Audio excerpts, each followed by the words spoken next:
Hello, everyone. Welcome to the 7th episode of the Nuggy Guys podcast. We are happy to have our good buddy Josh on today as a guest, and Sydney is going to be doing the presentation. Alright, so today, guys, I'm doing a presentation on Paul Kern. A little bit of background: he was a Hungarian soldier in World War I. For the record, this was the kind of hard thing to research because there was not a lot of data. He was shot in the right temple in 1915, which damaged and destroyed part of his frontal lobe. So they took him to the hospital. Doctors were worried about. It appears that they did not operate on him.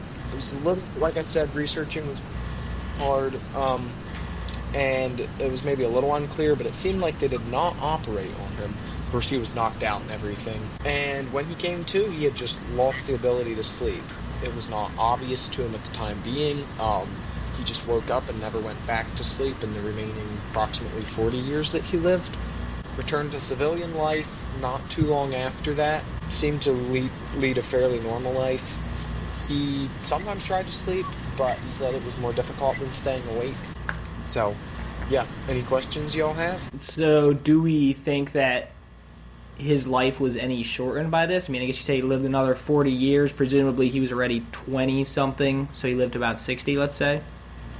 Yeah, I ran the numbers roughly. I don't know if I ran the precise numbers. And that was one thing, there was a lot of medical studies done on him, supposedly, but I couldn't find a lot of good data on him.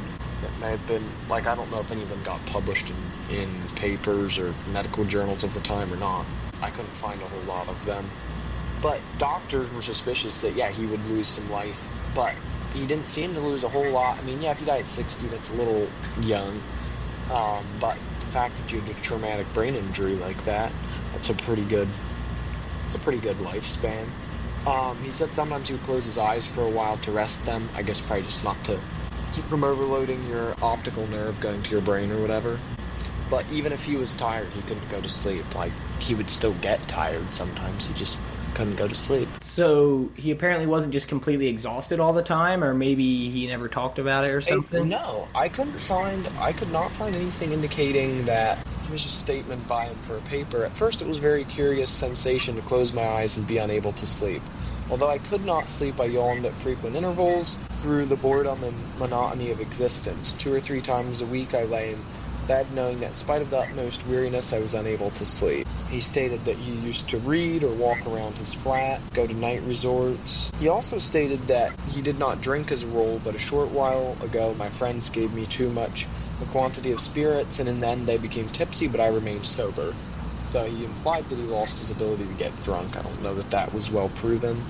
A lot of doctors thought maybe he was doing micro sleeps that even he wasn't aware of throughout the day, but nobody could prove it in any way. There was just no evidence that he ever slept again. I don't know. It's fascinating. I wish I knew more on the neurology behind it, but I don't. Hey, this is Josh. It's good to be here, guys. My immediate question that I keep thinking about when hearing about this story is the main thing I know about sleep neurology is that it cannot be avoided for brain health. That's the number one aspect of sleep deprivation, at least in the short term, is it can cause catastrophic brain damage. And so I'm curious, in that kind of instance, where does your brain go to recover? Is there any evidence he was mentally healthy in his later years? Like you said, he lived to around 60. Well, that's 40 years of not getting to recover your brain in any way. So I can't fathom how he wouldn't lose some mental capacity. Right. I can't find anything stating that he struggled. I mean, he may have struggled a little with mental health. He may have referenced that slightly, but as far as actual physical brain, how well his brain held up physically, because like you said, sleep is when it repairs itself some and things.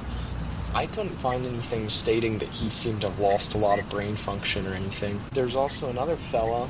Phineas Gage was hit in the head by this tamping iron when the powder in the hole he was packing exploded and fired it backward through his head. It seems, based off of the image I found here, that it may be that doctors estimate that it passed nearly vertically through his head, like he lost one of his eyes to it, and it passed through his brain, and I believe it would have damaged the exact same part of his brain. So it took him 12 days after the accident. He was semi-comatose. There were supposedly fungi sprouting from the top of his brain and filling the opening, which doctors cut off. And by the 24th day, he was able to raise himself up and take one step to his chair. A month later, he was walking up and down stairs and about the house. And eventually he returned home. I like that he had fungi sprouting from his brain. It's the original shrooms. Rose got them shrooms. He did have seizures, though. Suffered from seizures after that, it seems. So it's interesting because it seems like apparently this is certainly not an isolated case of somebody damaging their frontal lobe. And your frontal lobe is pretty critical to a lot of things, like motor control, speech production, cognitive skills, emotional regulation, attention and working memory. I believe Phineas did have somewhat of a personality change. Somewhere else I had read, I believe he became a little more violent and things. But it's very fascinating. And one other thing relating to sleep and sleep deprivation is the supposed Russian sleeping experiment. How many of you guys know what that is? I certainly It's where they, don't. in the 1940s, okay, and this is allegedly, in my brief research, it did not seem very clear whether or not this was true. But in the 1940s, a group of Russian researchers sealed 5 prison inmates in an airtight chamber, and then they used an experimental gas that would prevent them from sleeping, and they monitored them through cameras and things. You know, for the first while they were normal. I believe they made it 15 days till one of them was killed, and as the story goes, and by the way, they were using a stimulant gas to prevent them from sleeping. They slowly became zombie-like. I believe after 15 days, one supposedly died, and they drained the chamber of the gas that they were giving them and just put in regular air, which seemed to make them even more mental, and ended up killing all of them eventually once they brought them back to regular air. I'm surprised none of y'all know about it, or maybe you just haven't spoken up. I have heard of it, did not know the details, or it has been a very long time since I've researched it, but I think it's exactly the kind of example that proves what I was talking about earlier. The aspects of sleep deprivation on the brain is just beyond catastrophic. It's clear in that instance, they all just completely lost their ability to function mentally. I suppose the interesting thing is I don't know what part of the brain regulates sleep, primarily anyway, but I just think it's interesting that a injury to the frontal lobe specifically caused that lack of sleep. And I suppose it's just a matter of the amount of control the frontal lobe has over bodily functions that could cause something like that. Yeah, so as far as this Russian thing, which I agree with Josh, it's just not sleeping is wild. People start hallucinating and things. Maybe we should go on a sleep fast for a while and see how loopy we get. And that may end bad. I think it's bad enough without us being super tired. After 4 days on the gas, they allegedly began to talk about more traumatic experiences through the microphones that are connected to the cells that they were held in. After 9 days, one of them started screaming, and he screamed for hours. Nobody in the cell seemed to react. And finally, he tore his vocal cords and went silent. And then a second one started to scream. And eventually, the scientists realized after 3 days after the screaming, the scientists realized the subjects had not spoken or done anything since they stopped screaming. And so they were told via a speaker in the room, apparently they used an intercom, to tell the subjects to lie on the floor, and that if they do, one of them would be freed. And the response was, "We no longer want to be free." Yeah, that's really interesting. Sounds like the kind of messed up Soviet experiments from that era, but I don't think I'd heard about that before. I'm also wondering... I don't think it's true, because I read that allegedly it only started showing up, this story only showed up online around 2010. It suddenly popped up and became popular and things.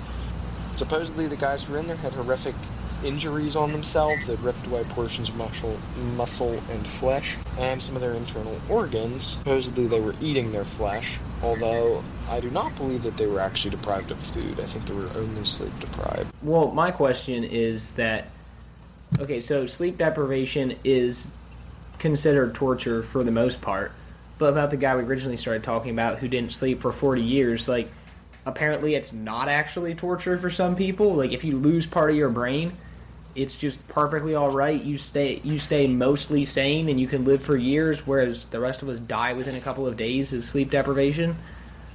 That's just wild to me. Yeah, I didn't find in my research about what's his name, Paul Kern.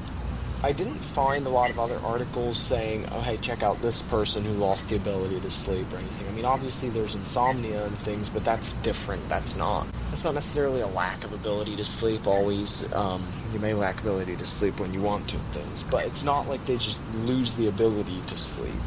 And insomnia is often incredibly mentally straining for the people who have it. Like, they often deal with depression and things. So I don't know if it was just like a very fluky accident that he lost his ability to sleep and it didn't damage him more mentally. You would have thought, yeah, you really would think he'd lose it mentally. It certainly makes me agree with the kinds of physicians. You said some physicians looked at him and basically thought he was sort of micro-sleeping.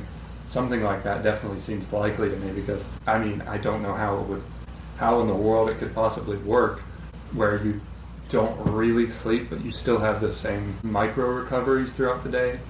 However that would work, I can't imagine.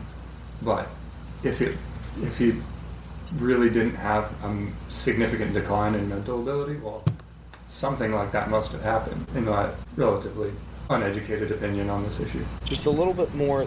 And so, like, the supposed catch line of this Russian sleeping experiment was, as these people, as they get them out and these people start dying and things, these Russian subjects or Soviet subjects that were being experimented on, they were supposedly going to put the few surviving ones back on the gas, and they quit struggling once they were told that they were going to be put back on the gas. One of them just randomly falls asleep and his EEG flatlines, like he just dies, his heart quits.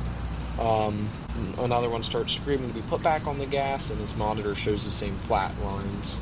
And supposedly one of the researchers shoots that guy who's apparently flatlining but also maybe still talking.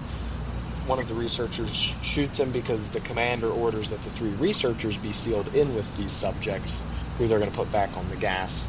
And then the scientist, the capsline's kind of the scientist, asks the only remaining subject what he is, and he replies, "We are the madness that lurks within you all, begging to be free at every moment in your deepest animal mind.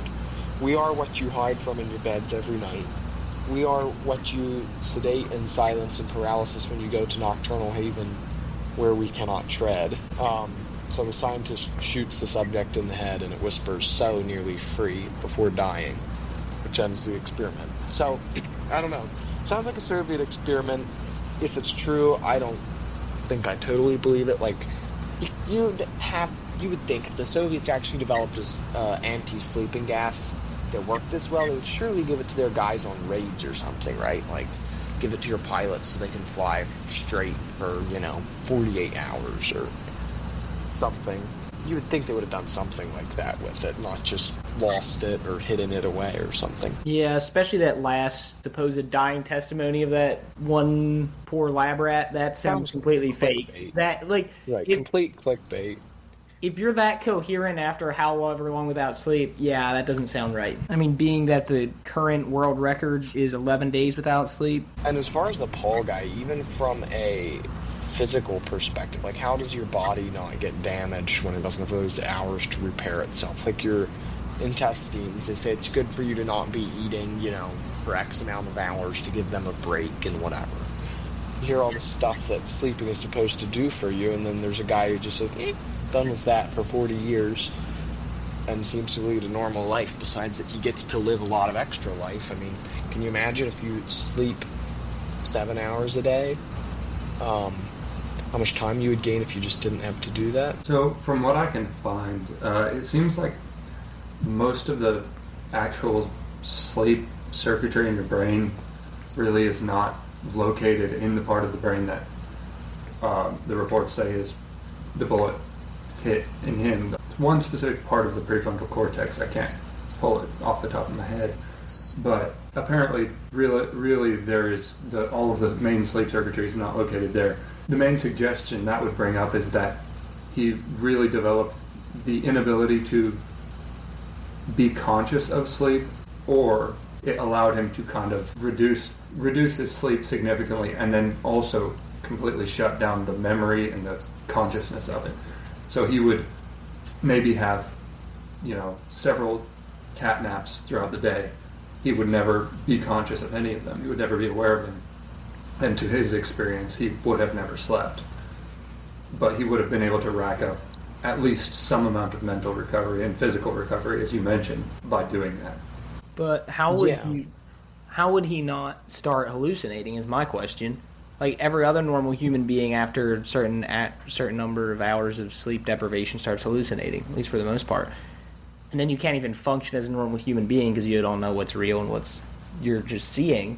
So like even if he's getting cat naps, I don't know. I just don't see 40 years of this working out no matter how you explain. I think it's just a freak accident that somehow he survived and then also somehow survived not sleeping. I find it hard to believe that even catnapping would recover your brain enough and your body enough to heal you. Like, even if you know people with insomnia or something, if they're not getting enough sleep, they're sick, which some of that may be because they're on medication to handle it, but, they can look bloated or baggy eyes, or, they're just not healthy because they're not sleeping properly and their body's not recovering. So even if you do catnap occasionally throughout the day or night, I don't see how that would provide adequate recovery. Either sleep isn't as critical as they make it out to be, or he would rest enough. Like maybe he rested during the night, say just reading or something.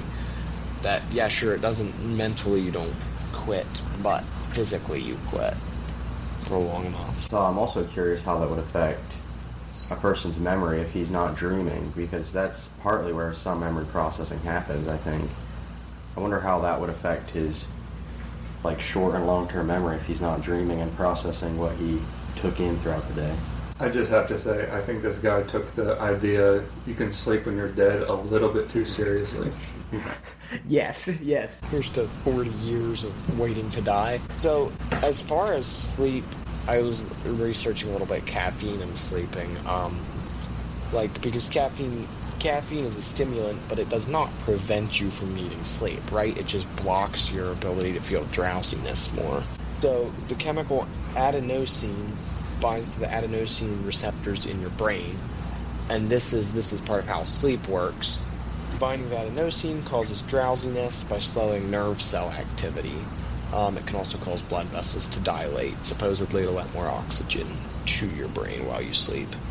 Anyway, so caffeine looks like adenosine to these nerve cells, and therefore it binds to the adenosine receptors, but it doesn't slow them down the same way this adenosine would. Therefore, your brain cells don't slow down, so the cell speed remains the same or possibly picks up. And since your caffeine is blocking the adenosine, you have an increased neuron firing rate in the brain. The pituitary gland then misinterprets this as some sort of an emergency and releases adrenaline or epinephrine, which is your fight or flight hormone. Epinephrine is actually what's in an EpiPen, which you can use to... EpiPens are dangerous if you use them at the wrong time. Like, if you don't need them, it's not a good idea to just be going around hitting EpiPens or whatever. So, I don't think caffeine really, lowers the quantity of sleep you need. Sort of like that supposed Russian sleeping experiment. It didn't take away from them needing to sleep. It just prevented it from being physically possible. Okay, here's a theory I just made up right now. What if this dude, for 40 years, was in sort of like the mirror opposite of sleep paralysis? Where instead of being paralyzed and being conscious, he is conscious and not paralyzed, and so he's just running around all day. Actually, he's sleeping. A little bit like you're about the thing of him possibly catnapping, but what if he was actually asleep the whole time instead of being awake the whole time? So he sleptwalked for 40 years? Basically. I mean, sleeping's overrated. If there's one thing I'm learning here, I think sleeping's overrated. I always say that sleep is a CIA scam to get you to not look while they're doing stuff. I agree. As the resident CIA officer, I can confirm. Does your case? Yeah, you're the one who drinks all that caffeine and stays awake all the time, right? That may or may not be true. See? CIA agents, I told you, gets you every time, man. I mean, here's what I wonder. Should we sometimes try not sleeping, for as long as possible, or is that completely stupid? And how far would we get? If you had to bet, how far do you think you'd make it without sleeping. I mean, I like sleeping. I'd tap out after about like 2 a.m. I'd be like, yeah, see y'all. Actually, I could probably be convinced to stay up longer, but like, are we going to do a no caffeine thing, or are we going to do maximum caffeine, or how are we going to stay awake? I think I will not be joining you guys for this experiment because I have... Because he's from the CIA and he can't give his inside information. That is right. That's actually the truth. I'm about to tell you the cover story I was about to tell you. I did actually work an entire day and then not sleep that night, and then went back to work the entire next day before that evening fall asleep. So we're looking at, what is it, a good 40 hours without sleep and 2 work days. Like I said, I will, after that experience, I will not be joining you guys. You can have your fun. Really, because I did something similar, but I slept 1 hour in the night. Like I slept 1 hour, like right in the morning, and then went to work. And I don't know, like I was great until the end of the next day, and then I was like crashing. But I think it'd be interesting to see how long you get. And Sid, as to your question of would we be doing caffeine, I think we do anything that's any substance that's legal at like for as much as you want, as long as you want, to see how long we can get this experiment going. So we need like a physical thing to be doing, so you're not falling asleep. If you're just sitting there watching videos, you're gonna fall asleep, right? You should be like whitewater rafting to stay awake type thing. You know, put yourself in a survival situation. I think that'll do the trick. We should do like a Mordor fun run through the Russian and Ukraine no man's land or something. Too many landmines. I'm not really down. Oh man. Yeah, I don't know. I feel like for me if I want to cheat on sleeping, I need to sleep at least 2 hours in the night. 2 to 2.5 hours. Like, especially when I was dating long distance and driving a lot of the night and stuff, I tend to get sleepy. Like by midnight, it's hardly safe for me to drive, but if I go to sleep from midnight to 2 a.m. and get back up and drive again, I'm fine. Like, I'll be tired, but not dangerously tired.